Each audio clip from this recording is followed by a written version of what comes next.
Assalamualaikum warahmatullahi wabarakatuh. Alhamdulillah, alhamdulillahi rabbil alamin. Assalatu wassalamu ala asrafil anbiya'i wal mursalin, Sayyidina wa maulana Muhammadin. Ashhadu an la ilaha illallahul malikul haqqul mubin,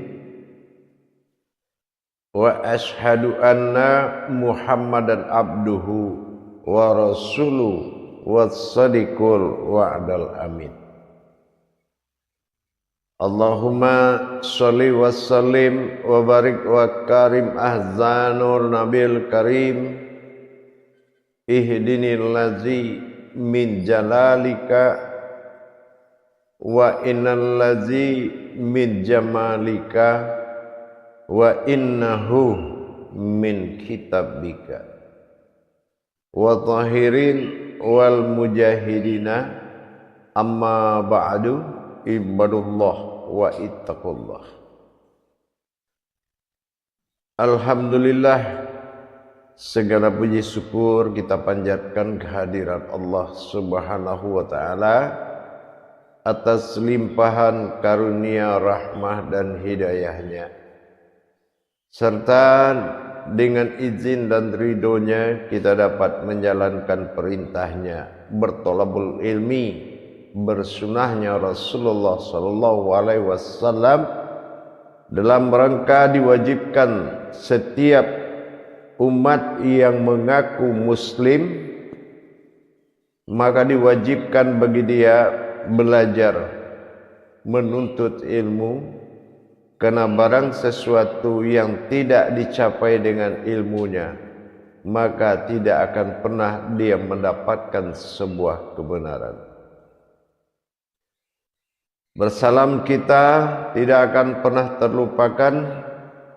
Marilah sama-sama kita sampaikan kepada junjungan kita Nabi Allah, Nabiul Akhirul Zaman, Rasulullah Muhammad sallallahu alaihi wasallam. Atasnya kalimahnya kita kalamkan dengan membacakan Allahumma sholli ala Sayyidina Muhammad wa ala alihi Sayyidina Muhammad. InsyaAllah bertemu lagi dengan saya, Guru Mursyid Syekh Nur Muhammad Buya Irwan Maulana Al-Khalidi, Pasaman, Sumatera Barat, Indonesia. Tentunya dalam makom majelis zikir Ma'rifatullah yang senantiasa berbagi ilmu dalam makom syiar kita, YouTube Buya Pasaman Timur. InsyaAllah kita akan selalu berbagi wawasan dan ilmu pengetahuan dalam rangka meningkatkan iman dan takwa kita kepada Allah Subhanahu wa taala dengan sebenar-benar yang takwa. Jamaah yang dirahmati Allah, kaum muslimin dan muslimat dimanapun berada, rahimakumullah. Sebagaimana dalam mendirikan tauhid kepada Allah, yaitu memperjalankan iman kita kepada Allah, tentulah kita harus mengenal lebih banyak tentang singgasana terhadap kekuasaan dan kebesaran Allah, Tuhan yang Maha Esa. Dalam pertemuan kita pada saat ini, saya akan berbagi tentang kenapa Tuhan ingin dipanggil dengan nama Allah. Tentulah memiliki alasan yang lebih tepat dan sempurna. Dikatakan tepat dan sempurna ini begitu juga kita beribadah kepada Tuhan dengan sebutan nama Allah.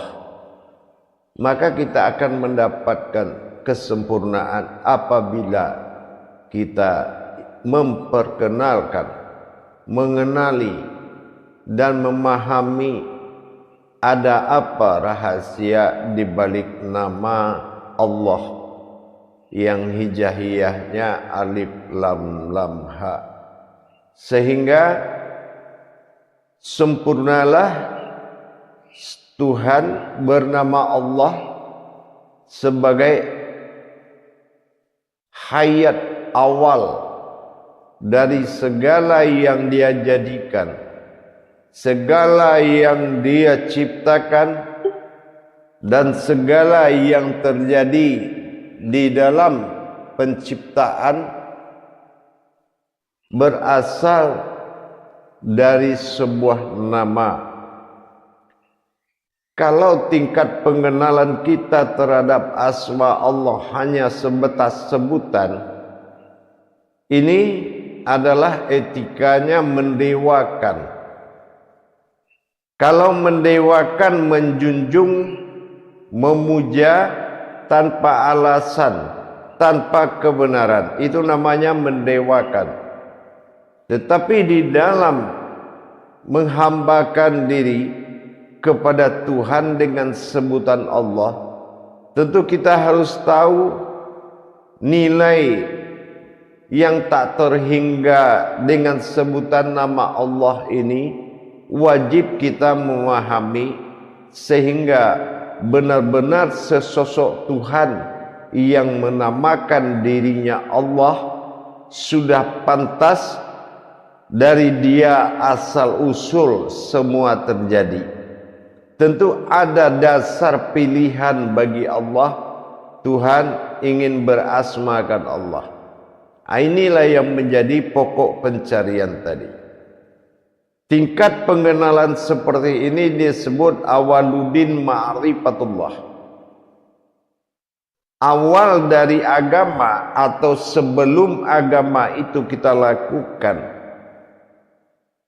kita harus berma'rifatullah lebih awal dengan mengenal besarnya kerajaan ketuhanan dengan nama Allah.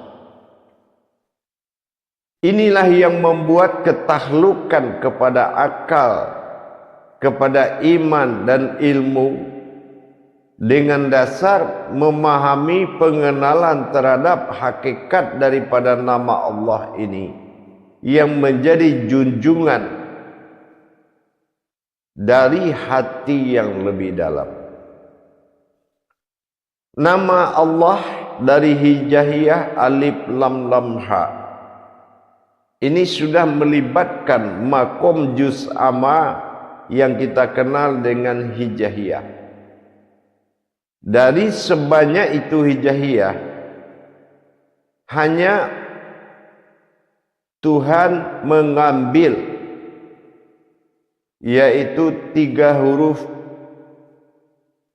alif berkodrat lam dan berkodrat ha. Kenapa Allah menjadikan atau Tuhan memilih asma alif lam lam ha menjadi sebutan Allah? Baik, kita akan berbagi tentang tajalli kerahasiaan dari usul nama dan asalnya. Jauh sebelum sebuah wujud Tuhan menjadikan segala kehendak, pertama dalam menjadikan kehendak dari 4 perkara. Yang pertama Dia jadikan adalah alas atau dasar semua akan terjadi, yaitu ada 4 yang akan bertajalli dari sifat demi sifat sampai menuju asma Allah. Segala penciptaan yang dijadikan dan yang terjadi Allah sudah himpun dari sebuah nama tadi. Nah, kita mulai dari awal, dari 4 perkara awal. Kenapa 4 perkara awal? Karena itu adalah dasar. Dasar yang diambil sebagai utama alas. Pertama dikatakan dengan sir, yaitu maknanya rahasia.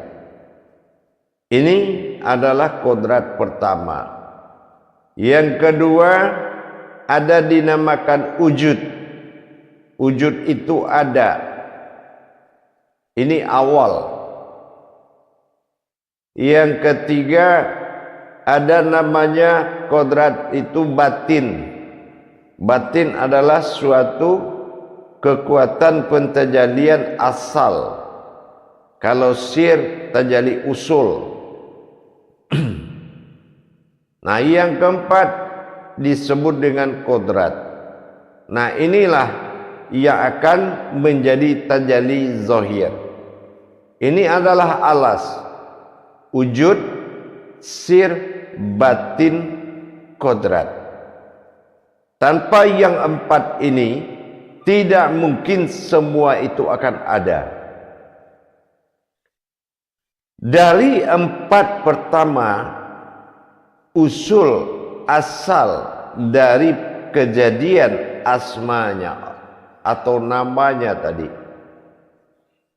Allah mentajalikan sifat wujud awal waktu itu belum sama sekali dia bernama. Nah, kita sebut nama itu dengan sebuah wujud. Dikala itu wujud berkehendak kepada dirinya menjadikan landasan dari yang 4 itu diambilnya satu pertama batin. Namanya batin awal atau dikatakan dengan batin fa. Nah, apa yang diambil pertama yaitu batin fa setelah wujud tadi. Diambil batin fa. Batin fa ini atau batin rahasia itu ada 4. Yang pertama disebut dengan batin nafas, bukan nyawa ya, tapi nafas. Nafas, naf itu sebuah kodrat ya, sesungguhnya as. Ini yang sesungguhnya. Batin nafas. Yang kedua batin tanafas. Yang ketiga disebut dengan batin nufus. Dan yang keempat disebut dengan batin ampas. Ini dalam kajian terdahulu sudah juga pernah disampaikan tentang apa itu napas, tanapas, ampas, dan nufus. Setelah wujud menjadikan landasan kedua, yaitu usul, kodrat usul 4 batin, maka wujud dengan kehendaknya dia menjadikan kodrat batin rahasia menjadikan 4 kekuatan penjadikan asal semua jadi, yaitu zat.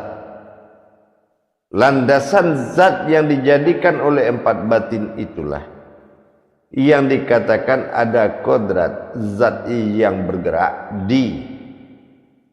Yang kedua ada kodrat yang diawali wadi, yaitu ada juga kodrat yang bersifat alam madi, dan ada kodrat zat yang terlihat manikam. 4 ini sudah bertajali dari batin awal tadi. Setelah batin awal melahirkan 4 zat, maka wujud berkehendak lagi kepada dirinya untuk menjadikan tajali hayat, yaitu dengan menjadikan 4 nur yang berasal dari 4 zat tadi sebagai hayat. Kan lengkap sangat ya. Para hadirin, sangat betul-betul lengkap dan sempurna. 4 nur ini menjadi hayat.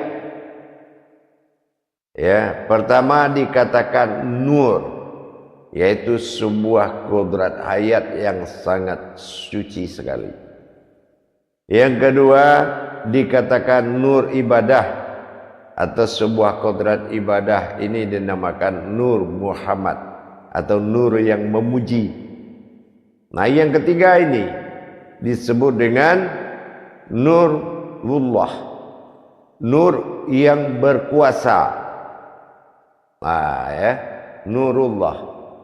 Nah, yang keempat ini dinamakan dengan nur hak Allah, atau sering disebut dengan nur kadim, atau nur yang nyata, seperti akan terjadi alam ini. Alam ini akan terjadi sebuah kenyataan. Sebagai uluhiyah hayat, 4 nur tadi, maka Allah menjadikan dengan wujudnya, dengan kehendaknya pada dirinya, maka dia menjadikan yaitu sebuah kodrat, yang mana kodrat ini alam hayat. Apa dikatakan alam hayat? Ada kodrat kulit, daging, urat, dan tulang. Ini kodrat hayat. Contohnya kita memakai kodrat ini. Dia hayat, dia hidup. Contohnya dari gerak jantung, dia bisa menggerakkan sampai ke kulit. Kalau daging itu daging mati, nggak mungkin gerakan jantung itu sampai menembus kulit. Itu dinamakan kodrat hayat. Nah, dijadikan 4 perkara kodrat hayat. Nah, setelah itu wujud berkehendak lagi kepada dirinya, bahwasannya asal usul semua kodrat alam ini, ma'ul hayat ini terjadi dengan dijadikannya alas dari alam ini disebut dengan air, api, angin, dan tanah, yang berasal dari kulit, daging, urat, dan tulang tadi. Berarti kita sudah sampai ke tingkat yang ke-6.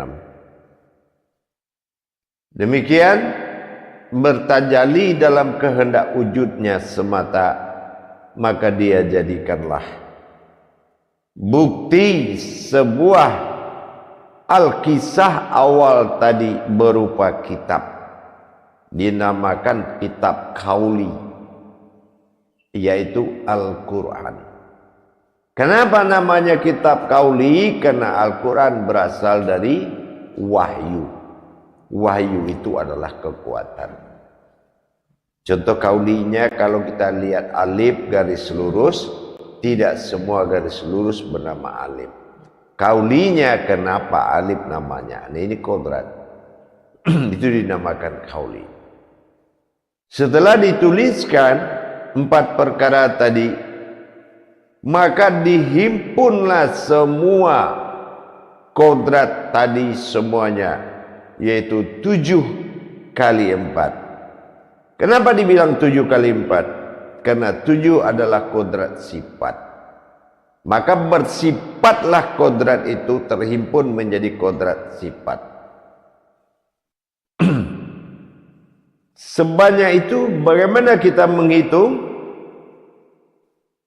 4 kali 7 itu sudah terhitung dalam hitungan 28. Nah, 28 ini adalah kodrat hijahiyah yang ada pada juz amma. Berarti mau asal usul apapun sudah ada dalam 28 ini.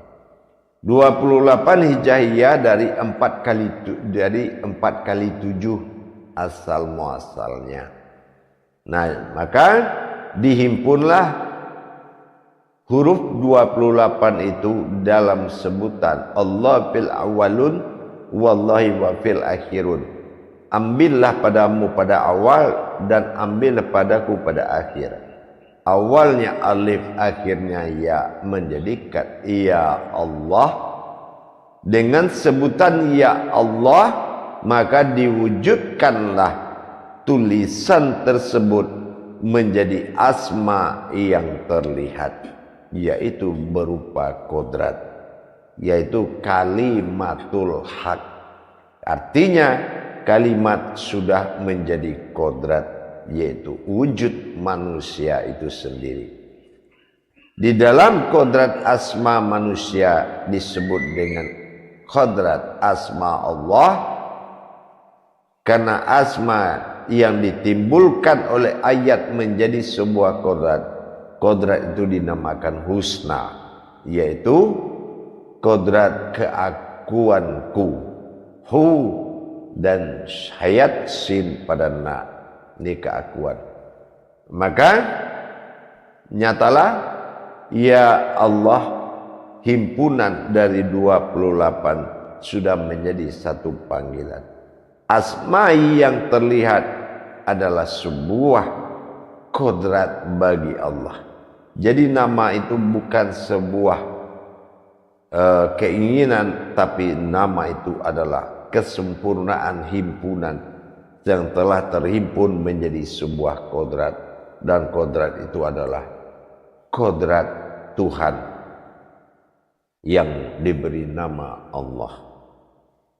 Dalam hal ini, asma ini kena lapisan sifat 3 bagi Allah dalam diri. Wujud, wujud, maujud. Ada, berwujud dan bermaujud. Maka wujud pada nama pertama disebut dengan isim, wujud kedua disebut dengan ismi, wujud maujud ketiga disebut dengan asma. Dan nama tersebut adalah menjadi kodrat bagi diriku, bagi ketuhananku, dan bagi hambaku. Makanya kenapa azan memanggil Allah yang datang manusia?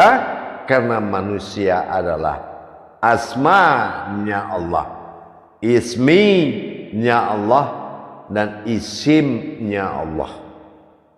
Nah, inilah yang menjadi kesempurnaan nama tadi, bahwasan nama itu telah menghimpun atau disebut dengan alafa, alif atau alafa, mengumpulkan, dikumpulkan menjadi satu. Nah, dikumpulkan menjadi satu sehingga bernama alif pada awal. Ya, dikumpulkan menjadi satu, alif pada awal. Ini yang berdiri pada sifat nyawa. Yang kedua, dikodratkan kembali dengan kodrat sifat yang disebut dengan kata sir pada yang pertama sekali tadi. Kalau alif yang pertama disebut wujud, akan ada 4 yang pertama tadi, ada wujud, ada sir, ada batin, ada kodrat. Nah, ini wujud pada alif, sir pada sifat lam pertama, yang kedua batin yang dikodratkan pada lam asma yang kedua, dan yang ketiga adalah kodrat. Kodrat siapa? Kodratnya semua itu hayat, disebut dengan ha atau af'al, atau yang bergerak, dan fi'il yang menggerakkan. Adapun semua kodrat tanpa ada yang bergerak dan yang menggerakkan, maka kodrat ini bukan menjadi hayatullah. Tetapi kalau sudah ada yang menggerakkan dan digerakkan, maka dia sudah menjadi hayatullah. Luas sekali tentang pemahaman yang dikatakan Allah Tuhan berasmakan Allah. Aku Tuhan ingin dipanggil dengan nama Allah. Alasannya karena asal usul semua terjadi adalah berupa sebuah wujud yang berwujud dan bermaujud nyata. Nah, inilah adanya sifat laha illallah yang nyata bernama Allah. Laha illallah, setiap kenyataanku menuju ketuhananku, atau disebut dengan zahiru rabbi. Dengan demikian, siapa seutuhnya pada diri ini, itu yang dikatakan sifat tajalli kasroh. Jadi dari 28 itu namanya tajalli batin atau disebut kasroh bi. Kasroh itu disebut kodrat bi karena tajalli batin. Akhirnya tajalli batin terhimpun kepada kalimatul haq Muhammad Rasulullah. Menjadilah kalimat alif lam lam ha menjadi sebuah kalimatul haq, kalimat yang hidup. Nah, ini yang penutupnya yang ke-8 di penghimpunan. Jadi tidak dihitung, cuma yang ke-8 disebut penghitungan, penghimpunan menjadi kalimatul haq Muhammad Rasulullah. Kalimat itu sudah menjadi sebuah kodrat yang hayat. Siapa kodrat itu? Muhammad, mim kepala, ha dada, mim perut, tajalli dal kaki, Rasul, dan semua huruf itu adalah ruhnya yang berasal Allah, yakni kata-kata Allah. Dengan demikian sempurna sudah perjalanan asma. Jadi kalau kita sudah melihat kenapa Tuhan memang ingin dipanggil dengan nama Allah dan Allah ingin dipanggil dengan nama Muhammad, Allahumma sholli ala sayyidina Muhammad, tajalli kalimatul haknya adalah Muhammad. Inilah yang menjadi tajalli ruh atau hayatnya. Maka jelas sudah perjalanan dari pilihan Tuhan terhadap asma Allah terhimpun dalam juz amma. Artinya amalan itu adalah manusia. Juz amma. Juz adalah umat, amma yaitu yang diamalkan, yang mengamalkan dan diamalkan. Inilah yang dikatakan perjalanan amaliyah menuju perjalanan syahadahnya, yaitu terlihat hayat dalam muqarabah. Insyaallah para hadirin dan hadirat kaum muslimin dan muslimat, untuk wawasan tentang kenapa aku Tuhan ingin dipanggil dengan nama Allah sudah terjawab pada tajalli awalnya, yaitu tajalli kasroh bi batinnya, bahwasanya manusia itu adalah kitabullah. Arti kitabullah apa? Yaitu manusia itu berasal dari siratal ladzina an'amta alaihim. Manusia ini adalah jalan tersirat, ya, yaitu jalan Tuhan berwujud diri. Inilah yang dikatakan asma, ismi, dan isim. Insyaallah mudah-mudahan bisa bermanfaat. Begitu kita mendengar azan, sadarilah orang yang berwujud seperti mendapatkan tajalli perjalanan tersebut adalah sebuah wujud yang dipanggil untuk menghadap wujud tunggal mula awal jadi. Insyaallah mudah-mudahan bisa dimengerti dan bisa dipahami, dan mudah-mudahan insyaallah menjadi suatu keberkahan untuk beribadah kepada Allah. Alhamdulillah, untuk pertemuan kita pada saat ini saya akhiri dengan akhirul kalam. Wabillahi taufiq wal hidayah. Assalamualaikum warahmatullahi wabarakatuh.